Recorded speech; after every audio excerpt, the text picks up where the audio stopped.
এবার পুরো উদ্যমে বাংলা নতুন বছর 1431কে বরণ করে নিতে প্রস্তুত যশোর। পয়লা বৈশাখে বর্ণাঢ্য আয়োজনে উৎসব উদযাপন করবে এখানকার সাংস্কৃতিক সংগঠনগুলো। এখন চলছে শেষ মুহূর্তের মহড়া। প্রশাসনের পক্ষ থেকে নেওয়া হয়েছে ব্যাপক নিরাপত্তা ব্যবস্থা। এবার প্রায় 3 দশক পর আয়োজন হচ্ছে 10 দিনের বৈশাখী মেলার। এস এম ফরহাদের তথ্য ছবিতে প্রতিবেদন। প্রথমে যশোর থেকে শুরু হয়েছিল ইউনেস্কোর বিশ্ব ঐতিহ্যের স্বীকৃতি পাওয়া বাংলা নববর্ষে রাজধানীর চারুকলা ইনস্টিটিউটের মঙ্গল শোভাযাত্রা। সেই যশোরে বাঙালির প্রাণের উৎসব পহেলা বৈশাখ উদযাপনে নানা অনুষ্ঠান আয়োজনের প্রস্তুতি শেষ করে এনেছে অন্তত 30টি সাংস্কৃতিক সংগঠন। নাচ, গান, নাটকের মহড়া দিচ্ছে শিশু থেকে শুরু করে সব বয়সের শিল্পীরা। এবারও বিশ্ব যে পরিস্থিতি সবকিছুকে মাথায় রেখে যে একটা থিম সিলেক্ট হয়েছে সেই অনুযায়ী আমরা এবার পরিবেশনায় আমরা সবাই কাজ করছি। 1 মাস ধরে রিহার্সালটা করছি আর আমাদের প্রস্তুতি অনেক সুন্দর হচ্ছে আর আমরা খুব এক্সাইটেড। করোনা ভাইরাসের কারণে গত কয়েক বছর সীমিত আকারের আয়োজনে পহেলা বৈশাখ উদযাপন করা হয়। তবে এবার পরিপূর্ণ বর্ণিল আয়োজন করতে যাচ্ছে সাংস্কৃতিক সংগঠন চারুপীঠ। প্রস্তুতির মধ্যে থাকছে বৃহতাকৃতির টিয়া, থাকছে লক্ষ্মী পেঁচা বৃহতাকৃতির, থাকছে কয়েক রকম ফড়িং, থাকছে মঙ্গল শোভাযাত্রার অন্যতম অনুষঙ্গ বিভিন্ন রকম মুখোশ, বাঘের মুখোশ, পেঁচার মুখোশ। নিরাপদে বর্ষবরণ উদযাপন করতে ব্যাপক নিরাপত্তা ব্যবস্থা নিয়েছে পুলিশ প্রশাসন। সরকারি নির্দেশনা অনুসারে বিকেল 5টার মধ্যে সব অনুষ্ঠান শেষ করার আহ্বান জানিয়েছে তারা।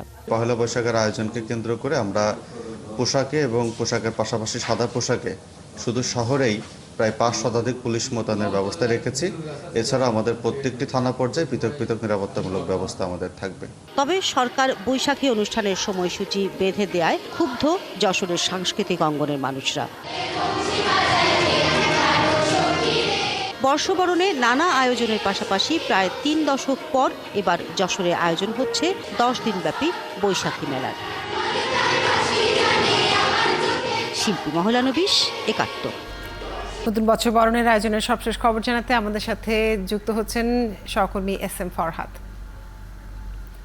ফরহাদ, যশোরে মঙ্গল শোভাযাত্রার প্রস্তুতি কেমন চলছে? এছাড়া অন্যান্য সাংস্কৃতিক সংগঠনগুলো নতুন বছর বরণে কি প্রস্তুতি নিচ্ছে এবং 10 দিনের বৈশাখী মেলার প্রস্তুতি কেমন চলছে সবকিছু জানাবেন। ধন্যবাদ কাজরি।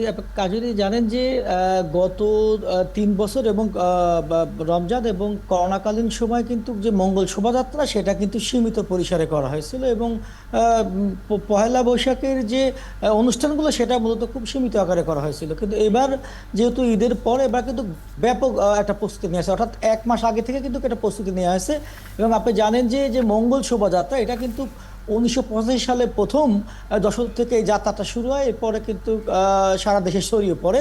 তো এই যে যশোরের যে চারুপীঠ তারা কিন্তু 1 মাস আগে থেকেই মঙ্গল শোভাযাত্রার প্রস্তুতি নিচ্ছে এবং এবার পয়লা বৈশাখকে বরণ করতে প্রায় যশোরের 30টি সংগঠন প্রায় 1 মাস ধরে তারা তাদের যে মহড়া, তারা বিভিন্ন সংগঠনের মহড়া করছেন। আমরা একটু কথা বলবো যে যশোরের সম্মিলিত সাংস্কৃতিক জোটের সেক্রেটারি সাধারণ সম্পাদক সানাউল আলম খান দুলু সার্বিক পরিস্থিতি নিয়ে টোটাল উনি বলবেন। আপনাদের কি ধরনের প্রস্তুতি কালকে বর্ষবরণে? পরপর 4 বছর আমরা সাড়ম্বরে বর্ষবরণ অনুষ্ঠান করতে পারিনি। মঙ্গল শোভাযাত্রা আমরা করেছি স্বল্প পরিসরে। এবছর যশোর শহরের 30টির অধিক সাংস্কৃতিক সংগঠন, পাশাপাশি জেলার প্রায় 150 শতাধিক সংগঠন বর্ষবরণের ব্যাপক প্রস্তুতি নিয়েছে। আমরা মঙ্গল শোভাযাত্রা করব। আমরা প্রতিটি সংগঠনের উদ্যোগে ভিন্ন ভিন্নভাবে বর্ষবরণের আলাদা আয়োজন, সাংস্কৃতিক অনুষ্ঠানের আয়োজন করা হয়েছে।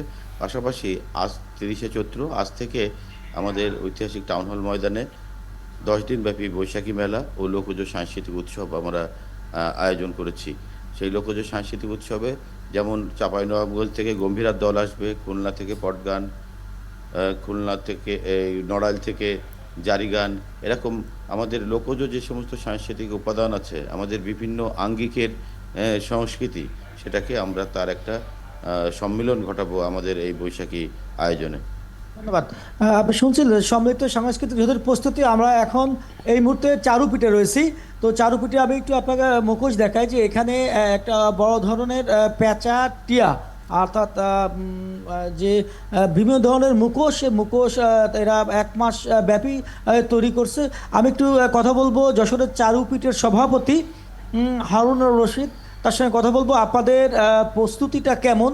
আগামীকালকে মঙ্গল শোভাযাত্রা এবং এই মঙ্গল শোভাযাত্রার ইতিহাস তো যশোর থেকেই, তো আপনাদের কালকের প্রস্তুতিটা কেমন? 1982 সালে যখন এরশাদের মার্শাল্লাহ হয়, তখন আমরা চিন্তা করলাম এই মার্শাল্লাহর বিরুদ্ধে আমাদের একটা কিছু করা দরকার। তখন চারুপিটির সবাই তখন ছোট ছিল, তারা এবং যশোর সাহিত্য পরিষদ মিলে আমরা সকালে একটা আনন্দ শোভাযাত্রা করি এবং এইটাকে দেখে যশোরের আপামর মানুষ মনে করে যে এই অনুষ্ঠানটা আমাদের করা উচিত।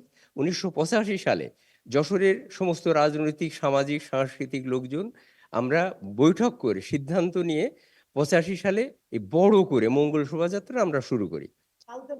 হ্যাঁ, আগামীকাল আমরা এই 1 মাস ধরে এই যে আপনারা দেখছেন যে লক্ষ্মী পেঁচা, টিয়া পাখি, ঝিঝি পোকা এবং আমরা প্রায় 500 মতো মুখোশ তৈরি করেছি হাতে হাতে যারা নিয়ে যাবে, এবং আমরা মাথায় টোপর তৈরি করেছি প্রায় 2000। এবং আমরা মনে করি যে যশোরের সবাইকে নিয়ে এই সুন্দর বর্ণাঢ্যভাবে আমরা এই মঙ্গল শোভাযাত্রা আগিয়ে নিয়ে যাব।